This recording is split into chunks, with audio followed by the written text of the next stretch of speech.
Salut les amis, j'espère que vous allez bien. On se retrouve pour une nouvelle vidéo sur FootSen.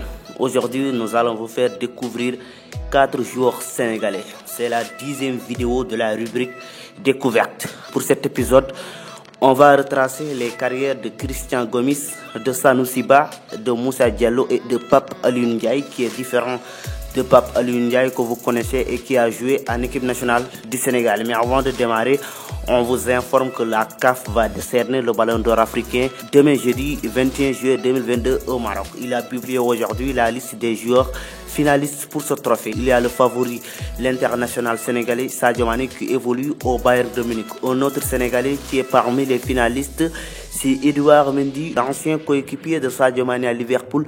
Mohamed Salah complète le podium. Donc ça veut dire que c'est Sadio Mané, Edouard Mendy et Mohamed Salah qui sont en lice pour remporter le Ballon d'Or africain 2022. Au poste de meilleur entraîneur de l'année, il y a le coach de l'équipe nationale du Sénégal, champion d'Afrique, Aliou Cissé. Il y a aussi le coach vice-champion d'Afrique avec l'Égypte, Carlos Queiroz, et le coach du Wydad de Casablanca, Walid Regragui. Pour le titre de meilleur jeune africain de l'année, il y a aussi un autre Sénégalais, Pape Matar Sarr, le jeune milieu de terrain sénégalais qui évolue à Tottenham, le jeune tunisien Hannibal Mejri qui est de Manchester United et le nouveau joueur du RB Salzbourg, le jeune ivoirien Karim Konaté. Pour le titre de meilleure équipe africaine de l'année, l'équipe championne d'Afrique, le Sénégal, l'Égypte et le Cameroun sont en lice. Un autre Sénégalais est en lice, c'est Pape Ousmane Sakho qui est nominé parmi les plus beaux buts de l'année 2022. Mais avant de commencer, n'oubliez pas de vous abonner et d'activer la cloche de notification pour ne rater aucune de nos prochaines vidéos.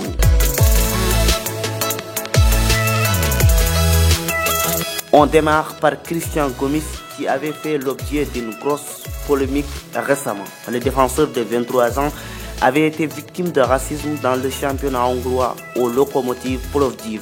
Mais vu qu'il n'a pas reçu de soutien de la part de ses dirigeants, il a décidé de résilier son contrat et il s'est engagé avec Budapest Honvéd jusqu'en juin 2025. Avant de jouer dans le championnat hongrois, Gomis a évolué dans plusieurs clubs français. En janvier 2019, il quitte Passimini pour signer à l'EF Bastia. 6 mois plus tard, il est recruté par le Paris Saint-Germain, mais il jouait dans l'équipe B. Il est resté à Paris pendant 1 an. C'est là qu'il part au Lokomotiv Plovdiv en Hongrie. Christian Gomis est né à Dakar le 25 août 1998 avant de migrer en France. Il possède aussi la nationalité française.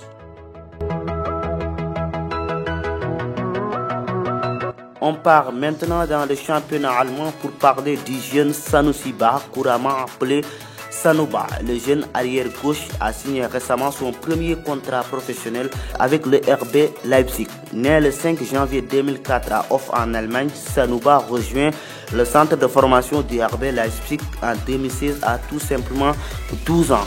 Rapidement, il gravit les échelons. Lors de la saison 2020-2021, il intègre l'équipe des moins de 17 ans. Une saison plus tard, il passe des U17 au U19. Et pour cette nouvelle saison 2022-2023, il rejoint l'équipe première de Leipzig. Sanoussi Ba est un joueur polyvalent qui peut aussi jouer au milieu de terrain, mais également comme ailier. Sanouba a joué 4 matchs avec les moins de 18 ans de l'Allemagne. Le troisième joueur de cette vidéo se nomme Pape Alioune Ndiaye qui évolue à SCR Altach en première division autrichienne. À 24 ans, Pape Alioune Ndiaye a joué en France, en Italie, en Espagne, en Ukraine et maintenant en Autriche. Après Valenciennes, il part en Pologne. Lors de la saison 2016-2017, il reste en Italie mais signe à Bari FC. Une saison après, il signe à Orca Deportivo en Espagne. Mais c'est en Ukraine qu'il trouve la stabilité. Entre 2019 et 2021, il fait de bonnes choses avec Vorskla Poltava. Le 16 août 2021, il est recruté par RCR Altach pour un contrat de 2 ans. Le défenseur de 24 ans possède la double nationalité franco-sénégalaise.